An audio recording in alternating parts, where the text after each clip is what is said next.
академическая наука и все другие, все говорят, это путь. Это, вот этот символ относится к 28 символам, врученных Адаму и Еве для жизнедеятельности на планете Земля. В этих 28 символах собрано все знание Вселенной. На сегодняшний день прочитать никто не может. Из 4 самых значимых на планете Земля символов Вселенной номер 1. ЮНЕСКО об этом поклонилась. Вот это было последнее обновление символов Вселенной 15 тысяч лет тому назад. 15 тысяч? Да, 15 тысяч лет тому назад было обновление. Нам Создатель, Творец или та цивилизация, которая нас поселила на планету Земля, оставляла только фундаментальные знания, чтобы они миллионы лет до скончания жизни на планете Земля мы могли, как люди, человеки, использовать. Вот это Солнце. Солнце работает в 4 термоядерных секторах. Академик Академии наук СССР, директор Института физики Мансуров, он все это доказал, что Солнце работает в 4 термоядерных секторах. Вам, наверное, сдалека будет видно хорошо. Человек в скафандре, вот это к 28 символам относится. Там вот чуть-чуть ниже спустишься, посмотришь, точно убедись. Вот это не обновлялось где-то лет 50-70 тысяч лет, ну, около 100 тысяч лет не обновлялось. Диффузия камня работает, петроглифы постепенно впитывают, но диффузия камня начинается после 23 тысяч лет. Вот видите, 15 тысяч лет тому назад они еще как новенькие выглядят. А вот где не обновленные, да. Вот это петроглифы каменного века. Вроде бы того значения фундаментальных знаний не обновляли.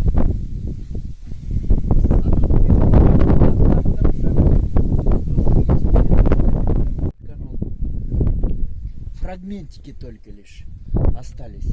Это говорит о том, что на этой планете миллионы лет тому назад были петроглифы. Миллионы лет тому назад.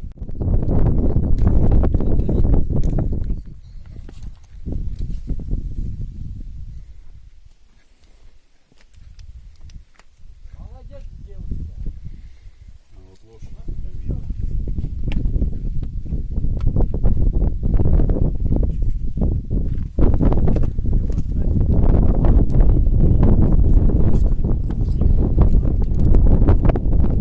Галактическая карта. 3 точки это созвездие Сириус, нижние 9 точек это планеты Солнечной системы. От Сириуса идут линии к Солнечной путь. Наш Создатель, Творец стоит над Солнечной системой, над планетами Солнечной. Рядом справа круги, разделенные на 4, это другие солнечные системы. Между Сириусом и ниже нас вправо, влево точно такая же жизнь.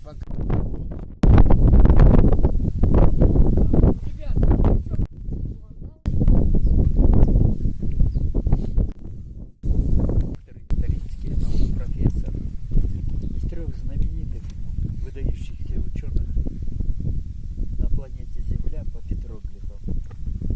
Надежда Сергеевна, почему тут животных таких много? Первое одомашненное человеком животное на планете Земля был горный козел Торж. Молоко, мясо этого животного помогло первым людям выжить на планете. На сегодня мы составляем народонаселение планеты с численностью 7,5 миллиардов. Так как это дало выжить, его возвели в ранг священного животного, горного козла Торжа. Вот Солнце с 4 термоядерными секторами. Последнее обновление где-то от 50 до 100 тысяч лет. Вот этому Солнцу от 100 тысяч лет. Туда дальше обновление было последнее. Вот этому от сотни тысяч до миллионов. Вон кусок обломленный Солнце. Символ первого усопшего на планете Земля человека. Вот он. С этой стороны. Лежит там. Да, вот, справа. Ага.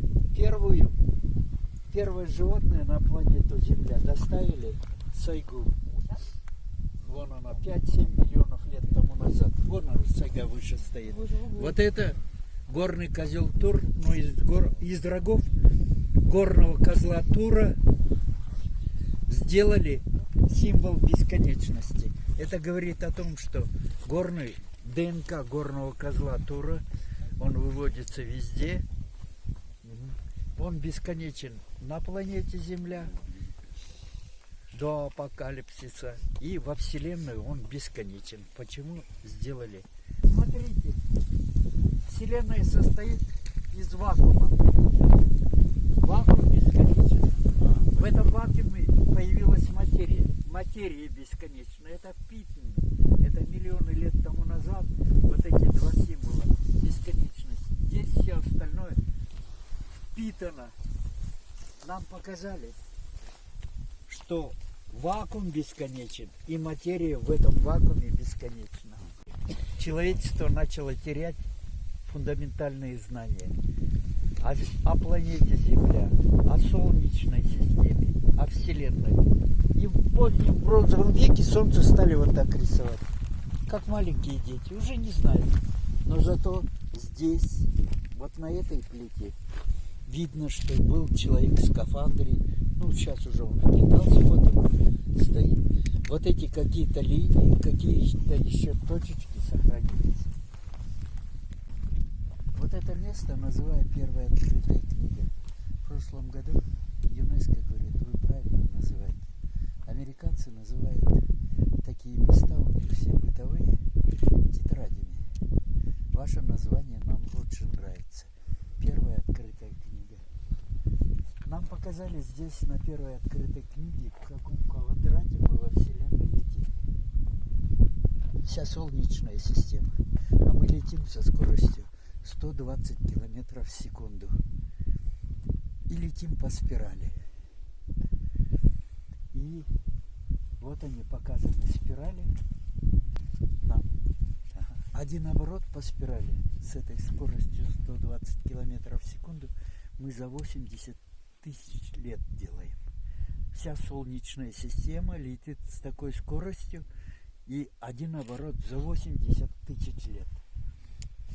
Видите ли человека в скафандре? Вот он. Из фалоса, вот он фалос, вылетают сперматозоиды. Вот они. Превращаются в эмбрион. Эмбрион сегодня точно так же выглядит, как тут нарисовано. Это мы считаем, что мы делаем в гинекологии открытие. А тут показали, как сперматозоид в эмбрион, из чьего семени мы. Отца вы увидели, кто нашим был прародителем человечества. Маму видите нашу? Вон она с краю, с пышной прической. Вон, с краю стоит. Ну неужели не разглядели?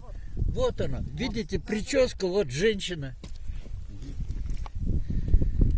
Так как она забеременела, то у нее принимали роды. Вот она лежит. И самое главное, начиная с растений, животных, у нас практически одинаковая ДНК. Только участки. У этого растения написано, какой оно вид, у животного какой оно вид написано. Ну, естественно, в нашем ДНК написано человек. Вот она, наша дезоксирибонуклеиновая кислота, участок, на котором написано, что ты являешься человеком. Жизнь, быт первых людей, растения, животные, которые первые появились, все это тут показано. Надежда Сергеевна стоит и смотрит, она же первая была, 2 октября 2000 2012 года. Стоит и смотрит, говорит, да фалосы какие. А фалосы какие? Я говорю, почему, Надежда Сергеевна, мужчины изображены с такими большими фалосами? Шаманы первые, ну, она говорит на научном языке, первые шаманы на планете Земля свою значимость подчеркивали размером фалоса, так как они были родоначальниками всего человечества, всех народов. А как по-другому подчеркнуть на камне, что ты был родоначальником такого-то народа, только лишь показав фалос. Другого выхода нету. Мы считаем, что алфавит мы придумали. Отодвиньтесь, пожалуйста. Вот, снимите. Какая это буква?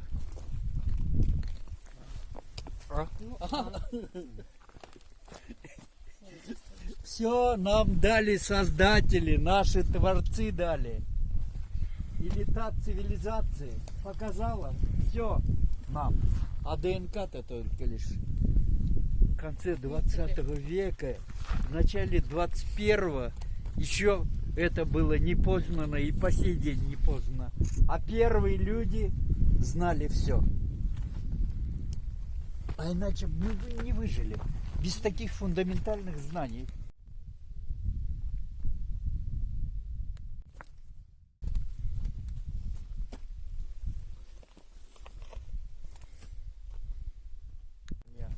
Животных на планете Земля человеком. Первое — горный козел Тур вверху. Второе — лошадь. Первых лошадей рисовали с челками, и над челкой еще корона. Видите? Это первые одомашненные животные. Самое первое — горный козел Тур. Второе — лошадь, одомашненное животное. И показать, что они были первыми, лошадь с челкой, с короной. Вы уже сегодня несколько раз видели, что Солнце работает в 4 термоядерных секторах. Из 4 термоядерных секторов появляется 8 электромагнитных меридианов. Вот они. Академик Мансуров, директор Института физики Солнца Академии наук СССР. Он все это с точностью установил. Электромагнитная волна, вылетающая с этого меридиана, летит и ударяется в озоновый слой. Вот он, озоновый слой. Проходя озоновый слой, превращается в луч света. Вот она, планета Земля, Луна. Нам показали механизм получения света от Солнца. Космос-то темный. Мы летим, планета Земля, вокруг Солнца со скоростью 30 километров в секунду. От одного меридиана до другого мы летим ровно 7 дней. Мы говорим 7 божественное число. А оно взято отсюда, от естественных законов физики Вселенной. Ударяясь, проходя, так как плотная атмосфера Земли, луч этот рассеивается, и он таким становится.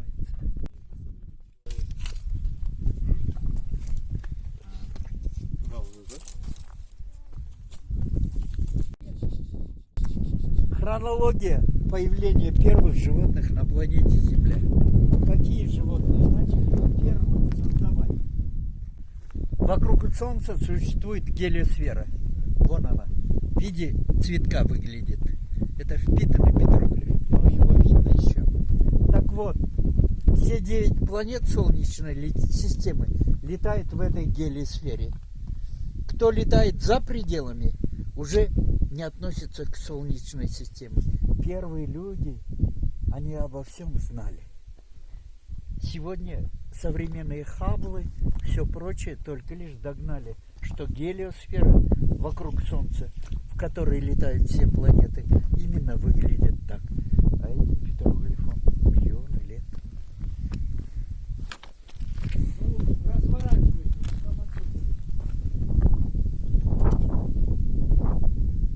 Согнутыми, раздвинутыми ногами, мужчина сверху, направление фалоса в занимается детородным процессом. Но этот детородный процесс связали с этим животным. Первые люди хорошо знали, что размножаясь, увеличиваясь в численности, мы перейдем на химию. От этого наша ДНК начнет мутировать. Начнутся рождаться уроды, что со временем сегодня мы это видим. Потому что происходит от химии ГМО, наша ДНК мутирует. Так вот, кто питается молоком вот этого животного, мясом, от детородного процесса никогда не родится урод. Это коза горного козла Тура. По сей день говорим, козье молоко целебное. Мясо диетическое. Нам только оставляли фундаментальные знания. Ничего другого не знали. Ребята, взгляните, вон в глубине солнца с 8 электромагнитными. Ближе нужно, вы отсюда только увидите. А, вот. Вон. Это вторая открытая книга. В глубине солнца с 8 электромагнитными меридианами. Все живое смотрит туда. По сей день чуть-чуть ошибается фундаментальная наука. В чем? Почему животные, обнимашки, любовь между мужчиной и женщиной зависит от этого солнца с электромагнитными меридианами? Электромагнитная волна насыщает наше ДНК энергией. Только она насыщает, наша жизнь продолжается. Все остальное, чем питаемся, мы кальций и все другие микроэлементы для строения нашего тела используем. А ДНК живет от этого излучения. Все живое, травинка, соринка, козел и все прочее, животные смотрят туда только лишь по этой причине, чтобы насытиться энергией солнца, которая приходит к нам в виде электромагнитной волны. Это вторая открытая книга. Карта Вселенной. Видите? Другие. Солнце, пути их, вот эта линия, это пути движения Солнца. Тут часть испытанных, часть подновленных. Видите? А вот это летательный аппарат, на котором в виде ракеты, видите? Вот оперение хвостовое, в середине скафандре человек, пульт управления, но самое главное, вот этот квадратик, это матрица генома. Нас с Сириуса не доставляли в таком виде, а доставляли в виде матрицы. Из этой матрицы выводили от травинки, начиная до человека, все живое. Показали нам, на каком летательном аппарате, в каком виде нас доставили, в виде матрицы. И вот X и Y даже тут стоит. Хромосомный набор. Тестостерон и прогестерон. Ну вот человек.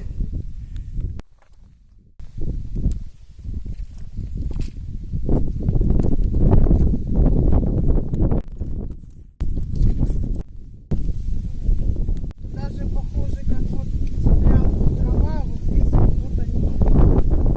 Вывели. Там, во втором кратере, в Таятхане, адаптировали к земным условиям. Точка силы, точка адаптации самая высокая, на высоте 932 метра. 3 ванны. Нас же нужно было адаптировать к земным условиям. К воздуху, к электромагнитному полю, к магнитному полю Земли.